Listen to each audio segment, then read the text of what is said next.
This first Case Articles on the Go feature is titled New Grads in the OR, written by Melanie Perry, BSN, RN, CNOR. New grads have been on my mind lately. Maybe because it's spring semester and I know classes across the country will be graduating soon. Maybe it's the staffing shortage, or because I recently gave a lecture to a group of nursing students.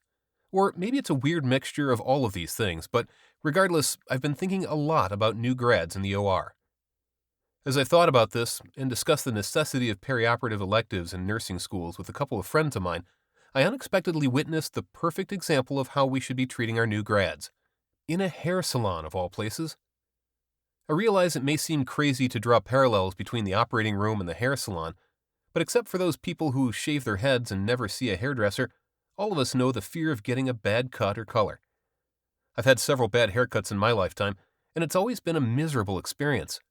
We all fear that bad experience, and we always want to make sure that someone who knows what they're doing is cutting our hair. That feeling is no different than how we feel about our operating rooms. We all want to work with people who know what they're doing. Yes, more is at stake than a hairstyle, but wanting and needing competent people is the same. And as I sat, waiting for my color to process, I watched my hairdresser working on my daughter's hair, and I made several observations. My stylist, Amy, has an associate named Nikki. Nikki was hired to work at the salon last August, 2 months before she graduated in October. When she graduated, she became an associate with the salon, and she's in the salon, being paid full-time, to work alongside an experienced stylist. She works with Amy, either standing close by and observing while Amy explains what she's doing, or by doing while Amy watches to both prevent mistakes and ensure success. I saw Amy correct Nikki a couple of times, never rudely, never calling her out or embarrassing her in front of the other stylists or the clients, but just to the point corrections that ensured Nikki corrected what she was doing, and there were no mistakes. Nikki is also given one Saturday a month to work on her own so that she can build up her clientele. But while she's working on her own clients, she's never truly alone, and someone is always available if she has a question. To me, it was the perfect picture of how we ought to be treating all new grads. Welcoming them into the field, teaching them, not throwing them to the wolves, being patient with them as they learn, and not tearing them down, but ensuring their success. Their success means a success for the whole team, and isn't that what we all want?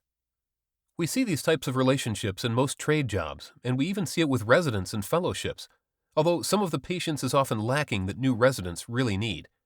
But as nurses, I feel like we really miss the mark in this area. There are a number of reasons I could give as to why. We're short-staffed, we're too busy or spread too thin to have time to teach anyone else, and we've habitually eaten our young. That's just the way it's been. Dangerous words, but it's our culture, as a profession and as a department. But it doesn't have to be this way. We were all new once. Tapping into our own feelings and experiences from our first days as a new nurse ought to give us more than enough empathy for our new grads. We know what it's like, and we know it sucks, so why wouldn't we make it better for someone else? Historically, the operating room has been a department that has been closed off to new grads. Ideas about needing med-surg experience prior to coming into the department have kept many a new grad from coming into the OR, even if OR nursing is what they really want to do. That's not the case everywhere, I realize. Larger facilities and academic medical centers typically will have established training and orientation programs for new grads, but every facility doesn't, and I constantly encounter nurses who are adamant that new grads need to go to the floor first to build up their skills or do their time. Which, speaking from personal experience, even though I had 10 years under my belt as a nurse, none of it related to the OR. So besides being really good at starting Foleys, I felt just like a new grad in the department when I started in the operating room.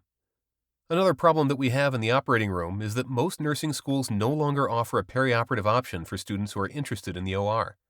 Why is that? Perioperative nurses are uniquely trained and highly specialized.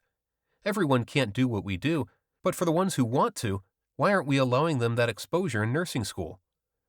Exposing them to the OR in nursing school would take away some of that uncertainty as a new employee because they're already familiar with the environment. It would also help to weed out those nurses who decide the OR isn't for them. Rather than bringing them into the OR, training them, and then having them hate it and leave, exposing them to the OR in school could help them decide whether or not our department is for them. And if you're going to be hiring a new grad in the OR, wouldn't you want to hire someone who was exposed to the OR in nursing school and was already familiar with the basics?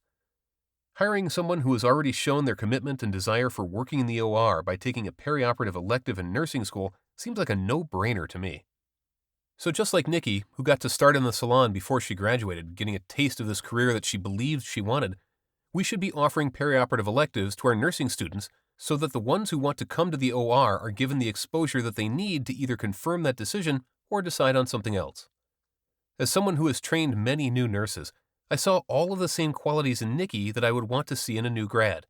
She was attentive, paying close attention to everything that Amy told her.